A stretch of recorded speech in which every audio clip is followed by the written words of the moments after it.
The tech sector in particular is very fast moving. Businesses need to remain agile so that they can adapt both products to meet clients' requirements. They need to be able to adjust to the wider international environment, and also to be agile in terms of the way they manage their staff and people, which are key to the success of the business as a whole.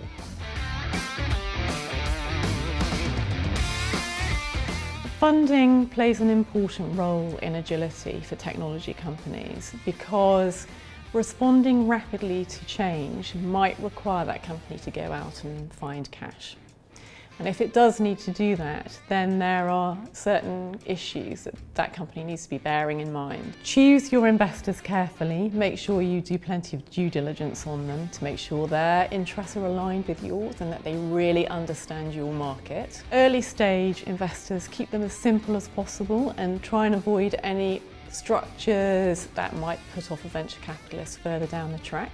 Watch out for milestones if you end up with a staged investment that is subject and conditional to achievement of certain goals, because those goals could quickly become irrelevant for you in a rapidly changing marketplace. The last point is to make sure if you need further funding to address that early and not leave it to the last minute when your negotiating position is going to be prejudiced.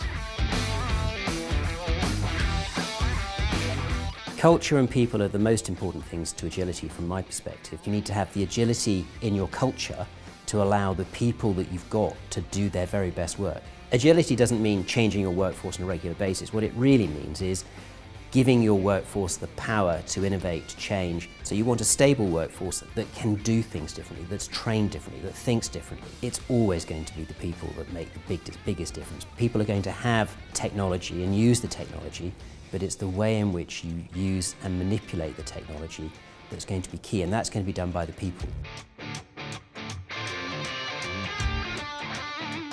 Most businesses these days need to think of what they do in an international context in any event, but when looking to internationalise and expand beyond the UK, they obviously need to understand the target market into which they're looking to enter, to understand the requirements of customers in those new target markets, also to understand what the local regulatory environment is, to make sure that products and services are compliant and meet the needs and can be sold readily without any impediment in those markets. They also need to think about how they're going to take their business culture into those new markets and remain sort of culturally resilient with their personality as part of the business. In terms of being agile, property can hugely prevent agility if it's not done right, and there are so many ways of holding property that you've got to get it right at the beginning. Especially with startups, they may think that they understand how leasing works, they'll enter into a contract which they don't properly understand, and they really should have had some upfront advice. This protects from inflexible arrangements where landlords are looking for consistent fee growth, and startups and tech companies in the early stages of growth are looking for flexibility, abilities to grow, retract again, and for amenities that their staff want. I think for tech companies in particular, they do need to understand all the threads that are brought together in the report. The report deals with people, it deals with property, it deals with product, it deals with being able to go into new markets and internationalise, to raise funding, to think about how the business is structured and who's got a stake in the business and how it progresses.